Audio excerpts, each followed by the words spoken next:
I'm welcoming Naz for a conversation this morning. And Naz leads Hirwaen Community Church. And where I like to start, Naz, is just to get the guests to introduce themselves. So just give us a brief introduction, yeah? And then we'll go and hear how you were led to plant this church in Hirwaen. Is that okay? So let's start with a brief introduction. Yeah, thank you very much, Gwyn. My name is Naz, which is short for Naseem. It's an Arabic name. If you don't know, I'm half Palestinian and half Welsh, but I live in Aberdeen with my wonderful wife, Alys, and our two young little girls. And it was actually my youngest's first day of school today. So it's been a busy morning. We have got a busy life. But yeah, we're right in the heart of the Welsh valleys, and we live where we are. Brilliant. So your little girl's first day at school today. So I just hope that you're going to keep this together now then, Naz, okay? Just keep it together because it's a big thing for a child first day, but it's also for the parents. So yeah.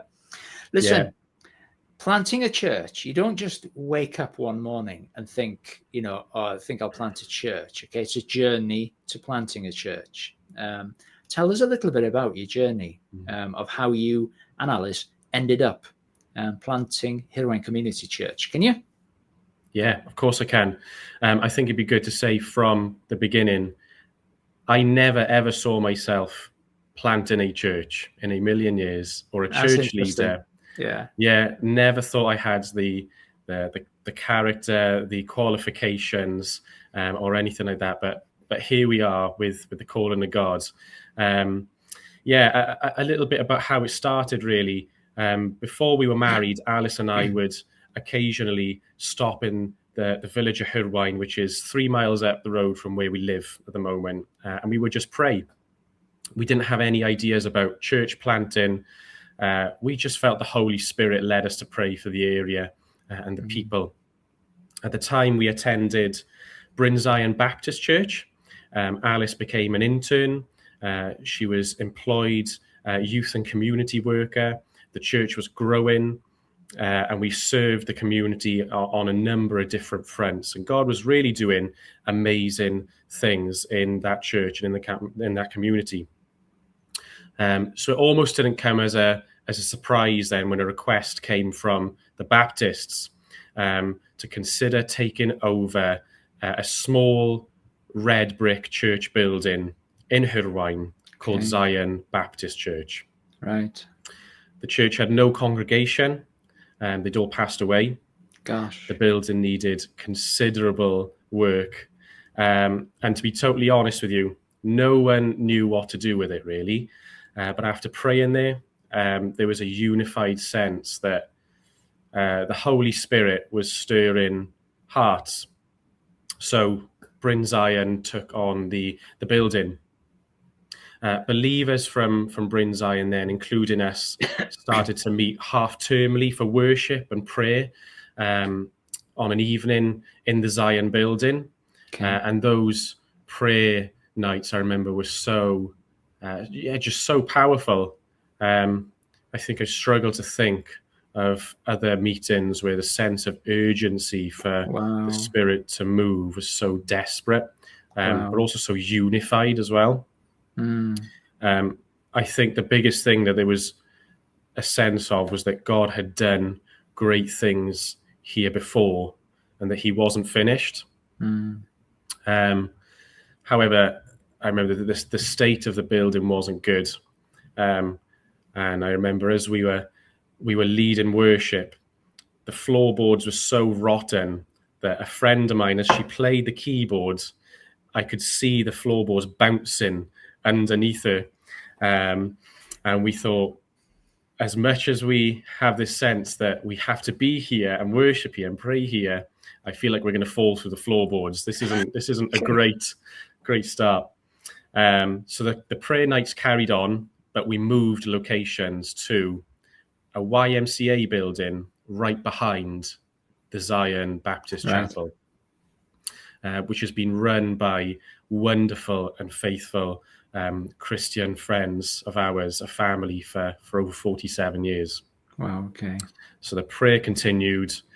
Still, nobody really knew what to do with this building, with any sort of ministry in the village. And this continued for about 4 years. Oh, wow. With Okay. nothing going on. Because I thought it was fairly recent. So, okay, this is a long journey then, isn't it? Yeah. It is. It has been a long journey, because at this point, Alys was employed by the church as a youth worker. Yeah. I was working full-time as a careers advisor, and I was volunteering as a director of a summer camp for children in the social care system called Right. Starfish. Yeah. So we didn't have an awful lot of capacity, really. But what led us to Hirwaen was a combination of some of the stories of heartbreak that we started to hear through COVID, the terrible loss, stories of addiction, and real hopelessness across generations, from young people to older, that we were hearing from the people living there, paired with the fact that there were so many people praying and interceding for the village on a regular basis. Wow. And that had been the case that we found actually for decades, all for the same reason. You know, there was a real expectancy that God was going to move in a powerful way in the valleys, starting right at the top, which was this village of Hirwaen. So with the blessing of Bryn Zion, we planted Hirwaen Community Church in the Zion Baptist Chapel building. So we had to leave our church family behind. We had to leave the comfort of obviously Alys having an employed job in the church. And we put together a team of 7 believers who already either live in the village or serve the people in some way, working, you know, the local community school or the YMCA. And we just started to pray together, basically. We started to pray for individual people and places. And 3 months later, we started Hirwaen Community Church. So when was that? May 24. The date? May 24. Yeah. That's it. Yeah. So, sorry, 2025. Sorry, not 24. May 25. May 25. Okay, so we're not quite 12 months yet then, right? Okay. Not even a full year yet. Yeah. You know, just listening to you now, Naz, okay, how humbling it is, right? You've got generations possibly of people have been praying for Hirwaen, right? And here's you and Alys not really looking for that role of, as you've already shared, you weren't looking to plant a church, you weren't looking to be in leadership, but just how humbling it is and gracious of God to bring those two things together, and you and Alys and others surrounding you and supporting you are the answer to all that prayer. You know, it's quite humbling, isn't it, when you think about, you know, it's actually you that God is using to bring, you know, the kingdom, to bring the gospel to Hirwaen. I think that's tremendous. Let me ask you, okay, because this is what I see as the heart of a church, particularly church plant. Okay, what's the vision? What's the vision of the church? You know, what are you trying to achieve? Basically, what's your heart? What are you driven to do? What do you want God to do? What do you want to see God do? What's your vision? Yeah, absolutely. So me and Alys prayed about this before we started together, and separately we came to 3 words that we felt this church should be a place of. Okay. And we felt that this Hirwaen Community Church firstly should be a place of hope for the hopelessness and the people that we'd encountered. It should be a place of healing, and it should be a place of freedom. And the reason I think we came up with those 3 words, and we came up with them separately, actually, and we came together in the car one day, and I said, I feel like I got 3 words, and she said, oh, I feel like I got 3 as well, and they were the same. That's significant. Yeah, it is. Yeah. So many people we've met seem to carry a heaviness, whether that's because of the history of the village, with the ironworks. At one point, Hirwaen had its own currency, the Hirwaen guinea. So people were, so that people were controlled by the ironworks, by the famous Crochet family who ran the ironworks, to only use that currency in the village, in shops that they controlled. Wow. As well as that, there's generational church hurt as well. There's been, at one point, there was a number of churches open in the village, and over time, you could read the history of the village, they all closed and would amalgamate with each other. And one of the last churches that was open for the believers to come together in was Zion Baptist Chapel. That was one of the very last churches that they came together in. As well as that, there's a huge spiritual oppression in the village through witchcraft and spiritism. There's a very prominent spiritualist church, and there's a number of witches in the village as well who are very open, who don't shy away from what they do. We've met 12-year-olds in the village through the youth group in the YMCA who aspire to be drug dealers because it's what the rest of their family do. So firstly, as we prayed into this, I guess our vision would be that we have a church that is contextually sensitive to all of these different dynamics that is going on, that is relevant, that is a church that is in the community. It's not just for the people of the community to attend, but it's also in the community. It's a part of the everyday life of what happens in the village. So being not just a present building necessarily, but a present people, building relationships purely for the love of the people, not just to have a body on a seat on a Sunday. Very good. And I guess that in that we would be a church, a people that don't shy away from the messiness and the pain that people carry, but be an active vessel of reconciliation, of inner healing and deliverance for people of the village.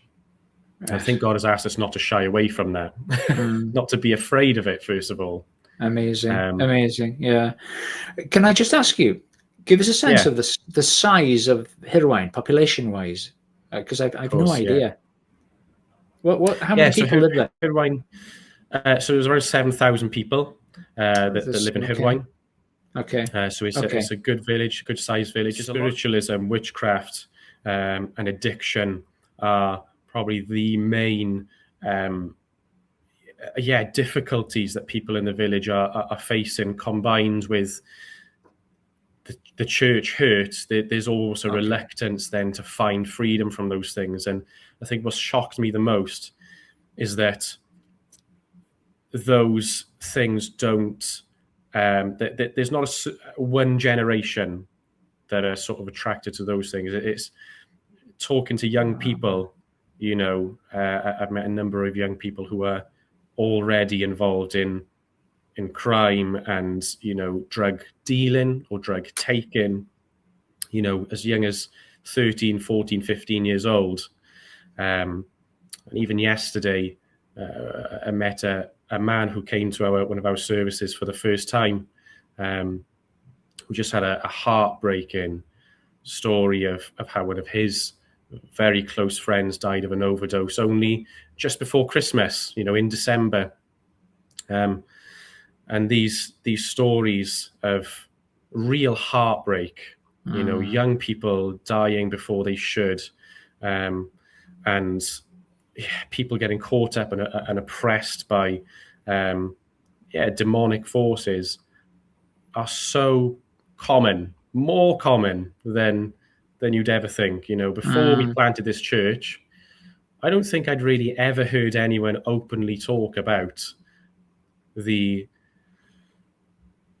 noises in the night and the presences in the room that they feel, and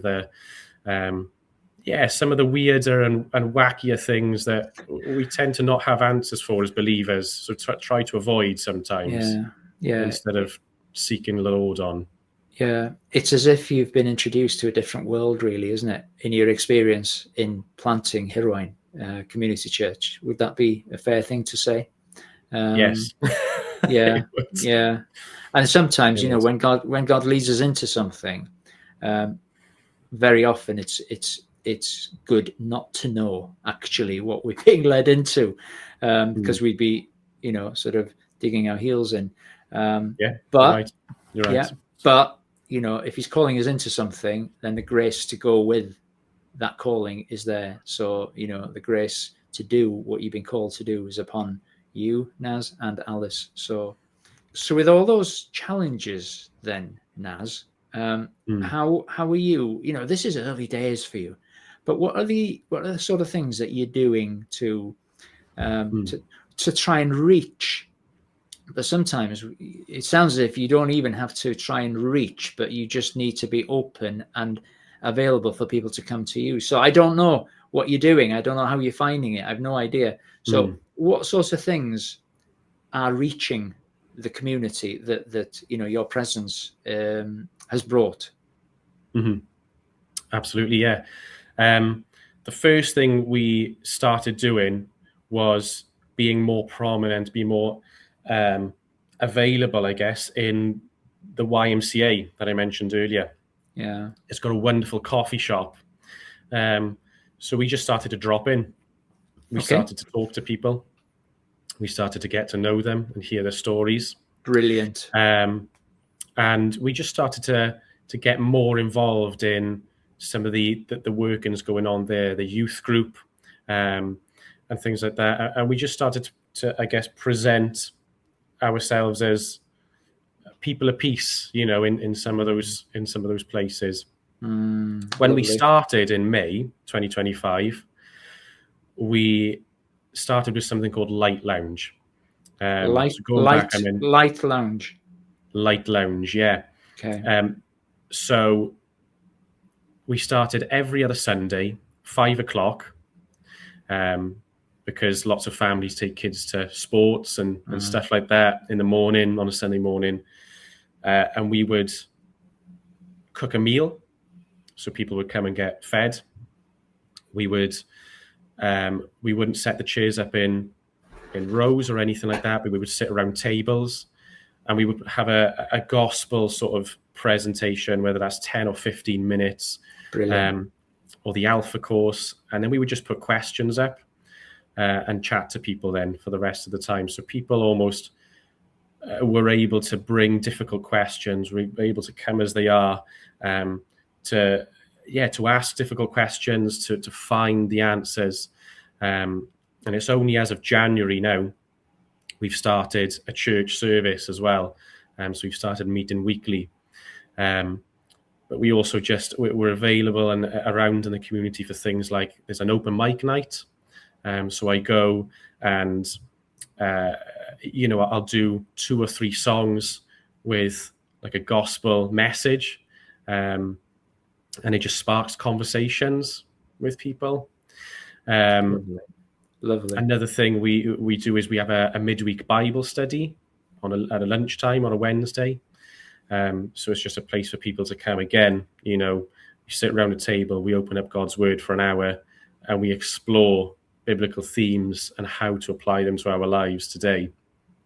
I guess the most encouraging thing is that God is bringing, unexpected people in. Share a few of these stories, good news stories, of course, of what God is doing. Yeah. We just had a thankfulness service at the start of the year to look back on all God has done. And I think one of the main things for me that stood out, that I was surprised of really, was that people came and didn't expect to find belonging or family. They came expecting for a church service and things like that, but they found belonging. They found an unexpected family. Brilliant. And they're very much unexpected people as well for us to have. So it's almost a surprise for us to have them with us, but it's also just as much as a surprise for them to feel like they found such peace and healing and belonging in a church family. One of my favorite stories is a lady who came to our first ever church service, and her story's on our Instagram page if you'd like to go and listen to it there as well. But we had no idea who would come. We didn't really post very much online, but she turned up, and she was someone that we were praying for before the church had started, and someone that friends of ours are praying for around 15 years, I think they said. She came from the spiritualist church, and she gave her life to Jesus in the first ever service that we had. And it was funny because I feel like we didn't really know what we were doing. I didn't feel like we were very organized or very, or articulate. But I remember looking over at her after I got up and to lead the last song of worship, and she was just in tears.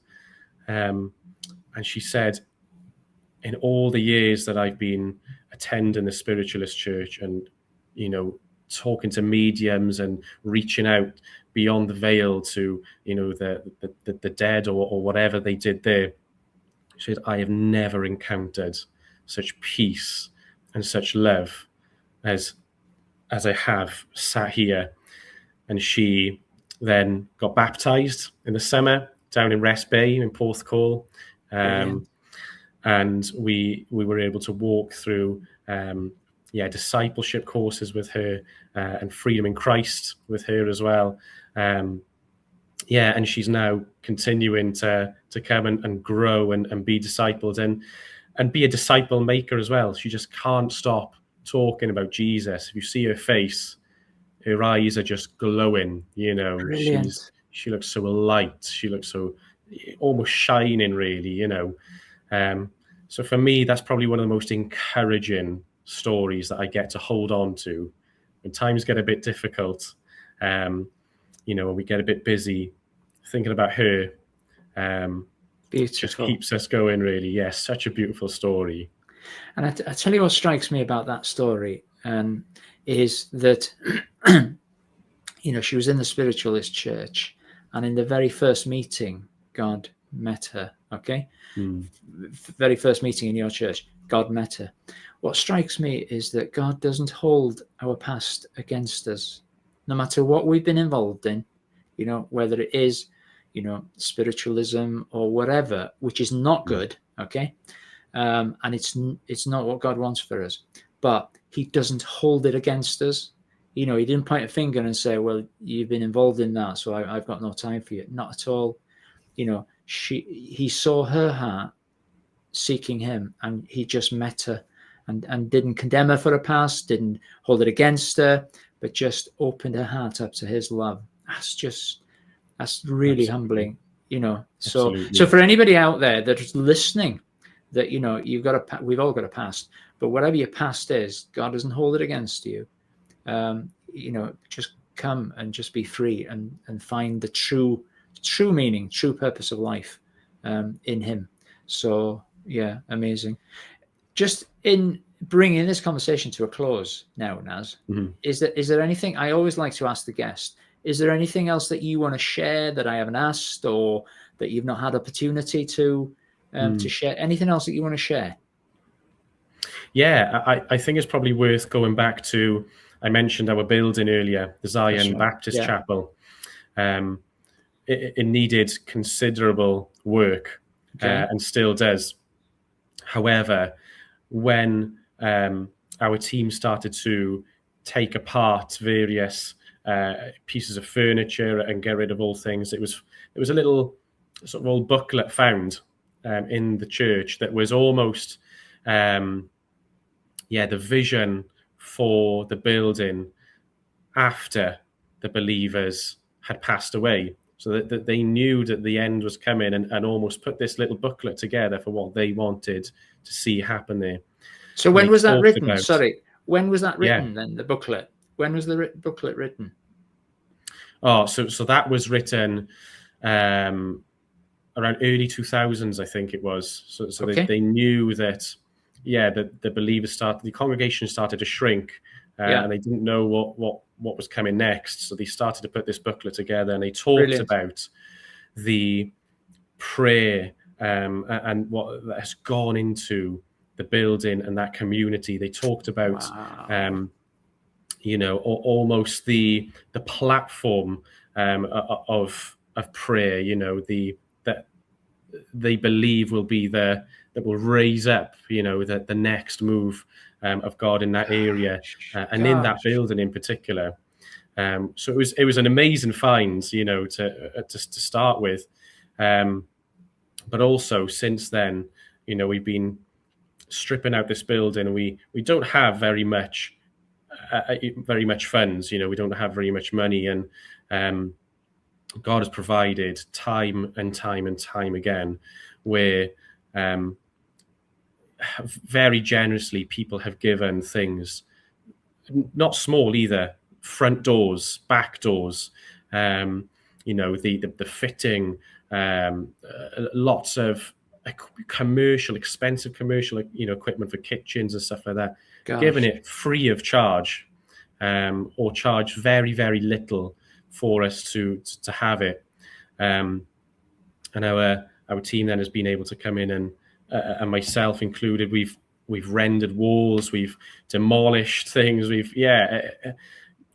I am in awe really at the minute, because it would have cost thousands and thousands and thousands of pounds, which we don't have. But time and time again, God has provided and continue to provide. And we're still not at the point where the building is usable, but we're aiming for it to be at least usable, so we can have an Easter Sunday service there by Easter Sunday this year, 2026. Have you sorted the floorboards out? The floorboards have been sorted out. We're no longer bouncing through them. Yeah.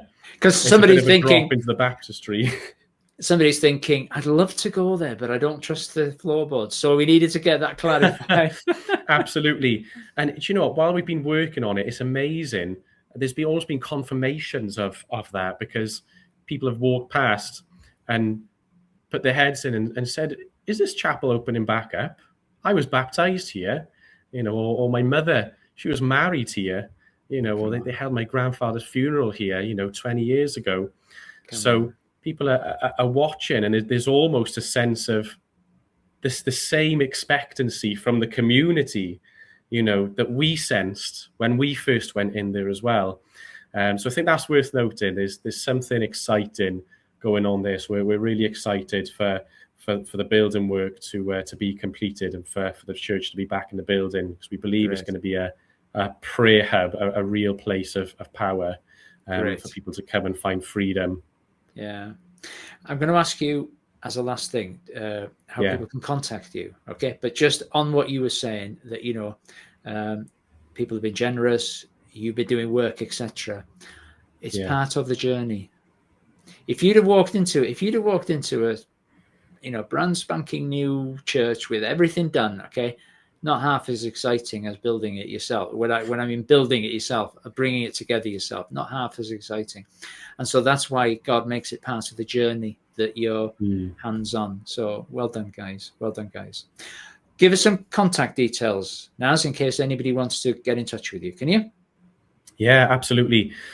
So we have a Hirwaen Community Church Facebook page, and a Hirwaen Community Church Instagram page as well, that people can message us and contact us on anytime. And I'd be happy to pick that up and talk more. Brilliant. Listen, listening to you, okay, because I knew that you were planting this church, but listening to you and hearing your vision and hearing what's going on and the journey to that, you're doing an amazing thing. You're courageous to start with, but just the approach that you're taking, the light lunch and things like that, and is so appropriate for the community that you're in. So well done, both of you. You and Alys, plus the team that is around you. I don't know who they are, but I know there will be a team around you, and hats off to all of them, as well as all those that have prayed for this over even decades. The previous the previous congregation that was in the church building, you know. And I just feel that you guys are reaping what others have sown. You know, Jesus says that in John chapter 4, I think. But you guys are reaping what other people have sown, and and others will reap from what you're sowing as well. You know, it's just a kingdom thing. Naz, thanks very much, okay, for taking the time and just, you know, sharing with us and giving us a sense of the heart of what you are doing up in Hirwaen. And bless you, mate. Bless you. Okay. Thank you, Gwyn. Yeah. Okay. Really appreciate you having me on. Thank you very much. Okay. Privilege. Bye, mate. Bye. Bye.